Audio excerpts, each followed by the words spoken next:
Hello, I am Jody Wolf. You're watching Expoz on October 29, 2015, 1:40 a.m. in Birmingham. And topic, the GMA foods. I remember when it started because I had a plot of land, 45 acres, when it started. And although I didn't plant food, my neighbors did, and they were called Chandler Mountain tomatoes. Back in 1982, I purchased the farm, and it was about 1985 the government started forcing farmers to purchase from them a spray that they would have to spray their fields, spray their foods with this spray, and they told the farmers that it would do three things. It would allow less on the vine to die, it would allow 30% more growth, and it would allow up to 3 growths or yields per year. And the downside was it was $1,500, and I can't tell you how many acres that would cover. I'm thinking around 20. But I would loan these men some of my land, 10 acres on the front and 10 acres on the back side of it. And I never charged them for it. I think this is the only land that they could farm and be allowed to sell on the market because no one knew that they were planting it there. But anyway, I remember it clearly because of the men, and I'm not going to give the names, they were brothers, that they farmed, 640 acres, I think, all in tomatoes. And they'd have sometimes always 2 yields, sometimes 3. The third would be smaller. But in any case, the government forced them to purchase this or they could not sell on the market. They had no choice. And I just remember it knocking, and this is per yield. I'm not talking about per year. This is per yield per so many acres. GMO foods.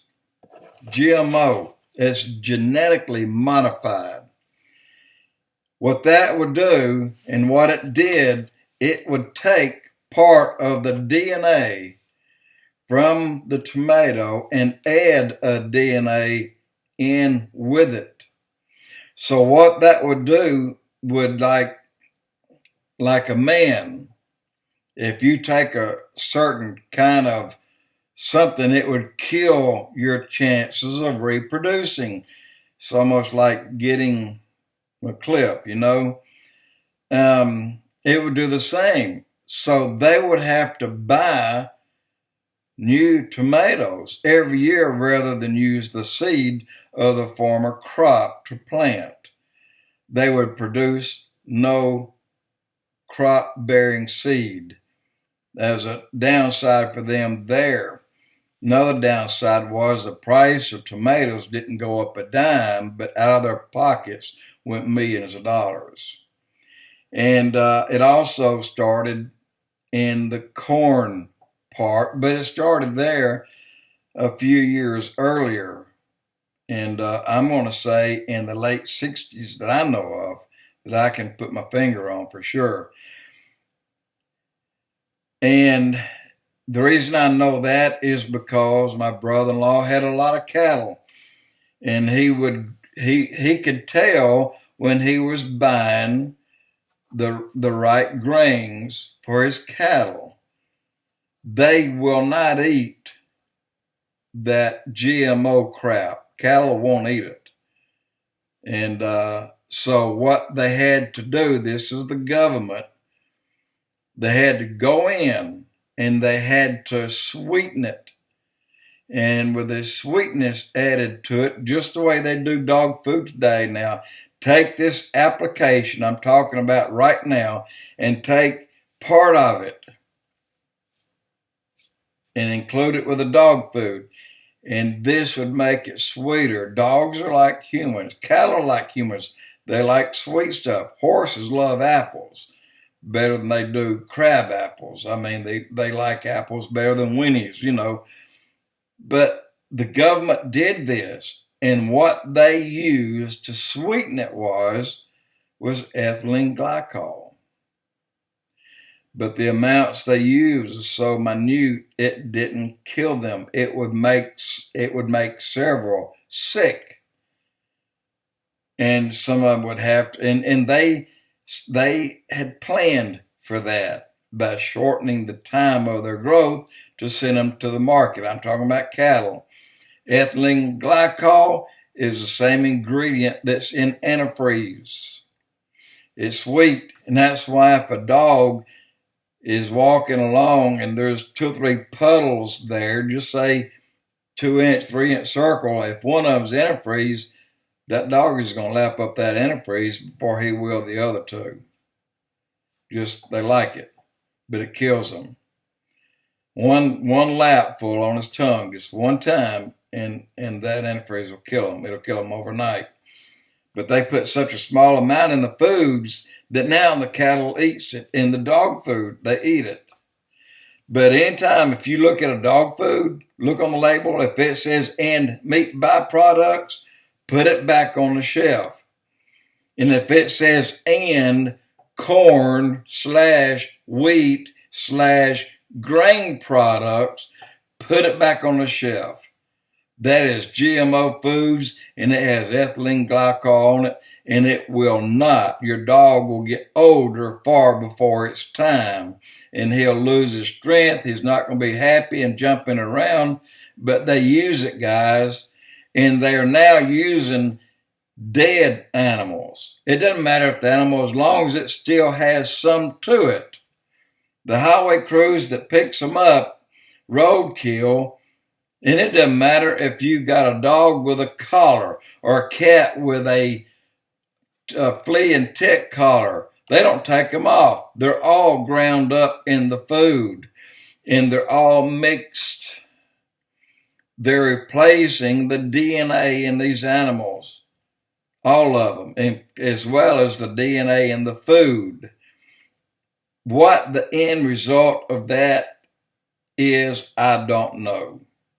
I don't know what the government wants to accomplish with it, because when it gets down to it, you'll have a choice.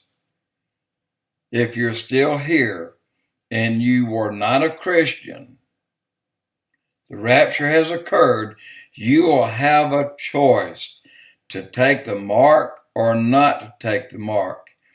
I will say it is more than 90% that people left here will take the mark, because they will have in other words, beefed up your food so that it starts to change you enough that your mind is not where it should be, and you'll believe their lies. That's what the Bible said.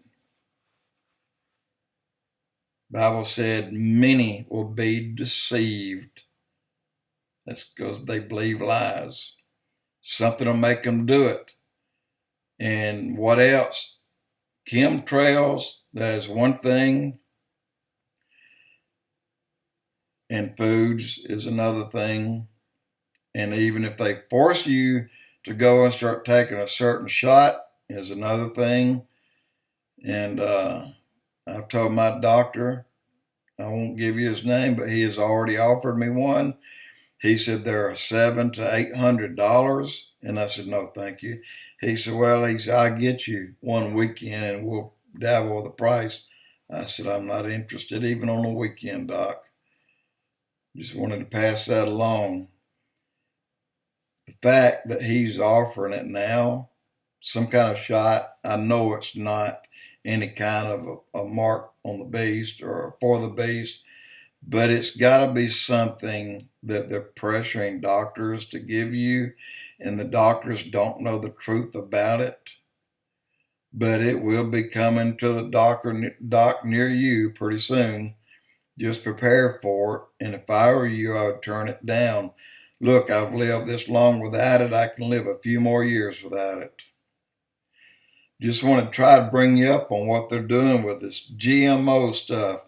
It is a new DNA they inserted. Like I told you about that bicycle chain, you take off a single link and you put one in its place. They slowly changed the DNA by doing it like that. And when you get enough different kinds in there, then they've got one link established. All they need to do is establish a couple more and they got you. You'll do whatever they want you to do. They said jump, you say how far. That's what it's going to lead to, but don't let it, guys. Look, study up on it. Go to SKYWATCHTV. Listen to them talk about dead pets don't lie. Listen to that story. See the pictures, the actual video of the thousands of dead pets that they put down at thousands of different locations in this country, but they're all sent off to be recycled, the collars and all, guys. It's true.